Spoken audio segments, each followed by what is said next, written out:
रामकृष्ण हरी सर्वांना, तुमचं माझ्या चॅनलमध्ये स्वागत आहे। आजच्या दिवसाची सुरुवात ही नेहमीप्रमाणे फार छान झाली। मनामध्ये उत्साह जर ठेवला तर प्रत्येक दिवस हा आपल्याला छानच जातो असं मला वाटतं। तर बघा तुम्ही, आजच्या सकाळच्या कामाची सुरुवात मी केलेली आहे आणि आज संडे असल्यामुळे मी चमचमीत भाजी करायचा विचार केला। तर ढब्बू मिरची आणि बटाट्याची चमचमीत भाजी मी करणार होते। तर अशी भाजी मी फक्त एकदाच करते आठवड्यातून। एरवी नॉर्मल आपली भाजी असते तिखट मीठ वापरून, पण आजचं जरा बेत होता, तो संडे असल्यामुळे म्हणलं जरा स्पेशल करूयात, म्हणूनच तेवढं चमचमीत भाजी करायचा मी विचार केलेला। आणि साईडलाच लगेचच मी डाळ भिजवायला ठेवलेली होती आणि पालक होता माझ्याकडे, तर डाळ पालक करणार होते। तर त्यासाठी मी असा बारीक चिरून घेत आहे पालक आणि तोच पालक डाळीमध्ये शिजवायला ठेवणार आहे। तर आजच्या दिवसाची सुरुवात छान झालेलीच आहे। तर त्यासोबत तुम्हालाही मला मोटिवेशन द्यायचं आहे। तर एक संस्कृतची सुभाषित तुम्ही म्हणू शकता, ते तुम्हाला मी सांगते। हे जे सुभाषित आहे ते उत्साह, माणसामध्ये जो उत्साह असतो त्याच्यावरती आहे। तर ऐका तुम्ही आता। काष्टादग्नी जार्यजते मध्यमाना दभूमिस्तोय खन्यमाना ददाती सोत्साहाना नास्य साध्य नराणा मागरिब्धा सर्व यत्ना फलंती।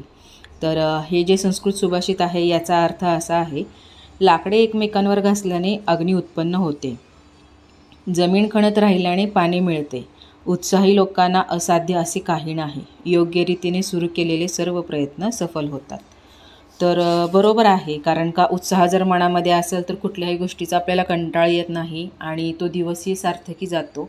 शिवाय आपल्यामध्ये उत्साह राहिल्यामुळे रात्रीच्याला झोपताना मनामध्ये वाईट विचार येत नाही किंवा एक निराशा येत नाही की अरे आज आपण काहीच केलं नाही, आपला दिवस असाच वाया गेला।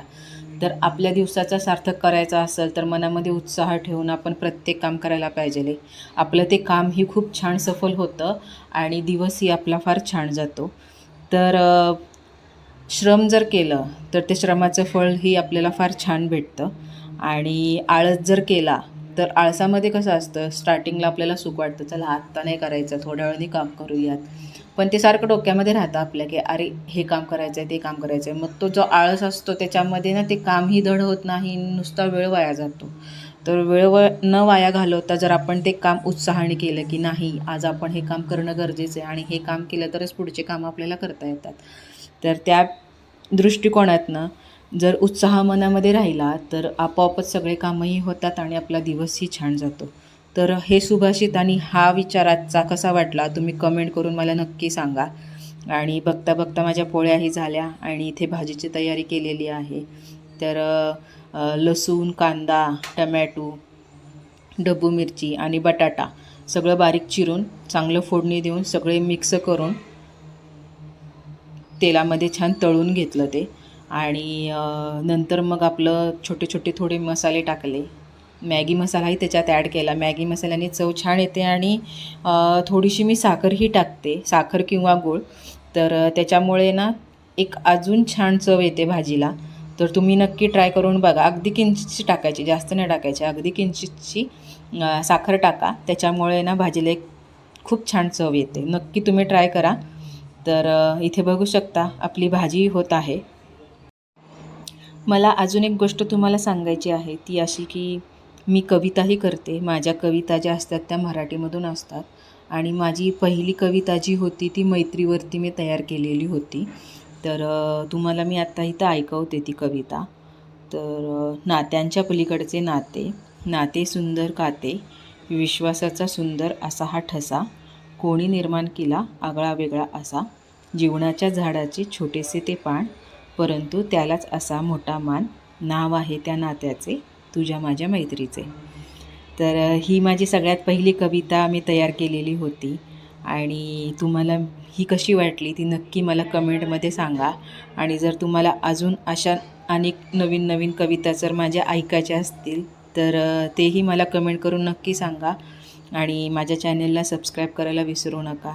मी जेवढं जमेल तेवढं माझ्याकडून 100% देऊन मी तुम्हाला प्रत्येक गोष्ट किंवा माझे व्हिडिओ आणि माझे जे थॉट आहेत ते सांगण्याचा मी पुरेपूर प्रयत्न करत आहे।